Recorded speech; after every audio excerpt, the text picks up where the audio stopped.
Hello, Brian McCarthy here from Bold&Break, and we are going to talk about how to stay productive or improve your productivity in the industry.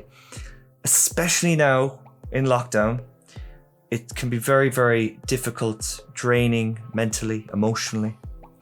I'm with you on this. So there are a few things that you can do to help, and it will actually have a huge knock-on effect for you moving forward as a designer.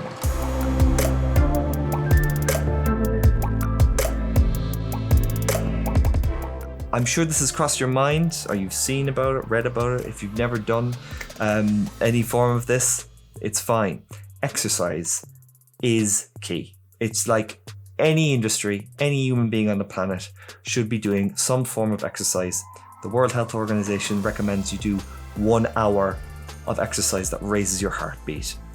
It's very important to be aware of this, and sitting down for 8 hours a day actually has adverse health effects. Get up, walk around, go for a walk on your lunch break. Make sure you take a lunch break. These things actually have massive effects on your productivity. If you're working 4 hours straight, 6 hours straight, take a break, you go away, you come back, you realize how much fresh you feel and how much quicker your thinking is. There's plenty of studies out there, actual peer-reviewed studies.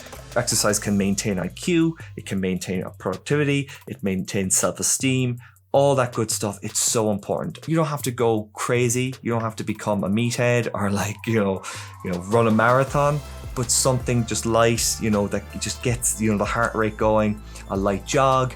And it's also another thing for you to grow with. We're constantly looking for ways to become better designers, and we can become so tunnel vision focused that it can be almost damaging, that we don't take a break from that, and it's very damaging. So it's very important exercise. This is out of all these, this is the most important. Definitely worth doing it. Start off walking. If you've never exercised before and it intimidates you, just go for a walk. Go for a walk every day for an hour.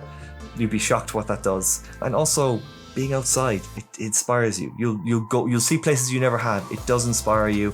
Different architecture, different buildings, different people, different environments, all good for the brain. Gets your brain kind of refreshing stuff.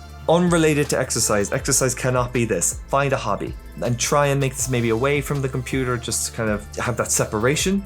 But having a different hobby can be very helpful. It's another spark of inspiration. It can be photography, it can be painting, it can be drawing, it can be reading. Find something to take yourself away from design environment, pushing yourself I want to be the best stress. It can be damaging, and definitely, hobbies can also integrate into your design as well. I started photography in the last couple of years. That, definitely had a positive impact, I think, on my composition and how I see things differently. And I got out and saw, different environments and kind of saw things in different ways. And we can't do this now, but I would encourage you to do this when lockdown ends, is go to meetups. People are a huge source of inspiration. Being able to relate to other designers, being able to share stories, being able to how did you do this? And it might be anxiety inducing because you're going to this meetup and you know no one. But, just go over and say, oh, are you a motion designer, are you a graphic designer, where are you working? Conversations get started, and it's a good way to network as well. And I've still kept in contact with some of these people I met from meetups, because they offer solutions that I may not know because they have more experience, or they work in a different sector. I'm like, oh, how do you do this? Or definitely go to meetups. Another thing you can do to stay productive is limit your time on social media. I'm not going to talk too much about this. It can be hard as a designer. You're going through Instagram and you're like, oh my God, this person's amazing. And then you feel horrendous about yourself, and that is the tool of social media to keep you coming back to it. Just be careful. Limit social media. And it's dangerous, because if people keep telling you you're great, you mightn't be as good as you think you are when you get a client in front of you. You can make beautiful things that look good on a social media platform, but can you work with a client? Can you sell your design? I struggle with it myself. We all do. I am no angel with social media. We all have a slight addiction to it, but it can be very damaging to productivity. You can find yourself wanting to do what that person wants and never doing it. You can find yourself going from platform to platform and just copying work. Okay, I hope this was any way helpful. I know it was a lot of obvious points and maybe points you've heard before. Have you found any of the solutions in this video productive? Let me know in comments below. Do you want me to talk about anything else? Like, subscribe. Thank you for watching and goodbye.